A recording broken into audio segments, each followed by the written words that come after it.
So this is a quick video about how to get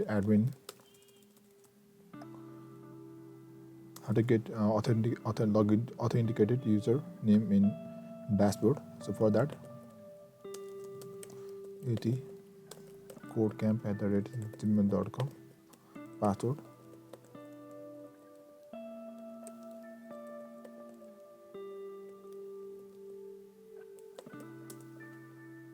So we need our authenticated login username in here.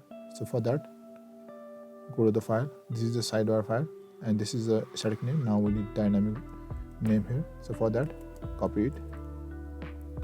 Just copy, comment it. Now, what we need to do is we call auth, then user, authenticate the user, then name of the user, that is name field of user name. You can call email, phone, ID, anything here. What it does is authentication. Auth function will call authenticate the logged user, and user function will call user data like ID, name, email address, salary, phone, etc., and then name. From those listing like user table properties, we can call each column like name, ID, salary, etc. Now let's go to our browser and refresh it.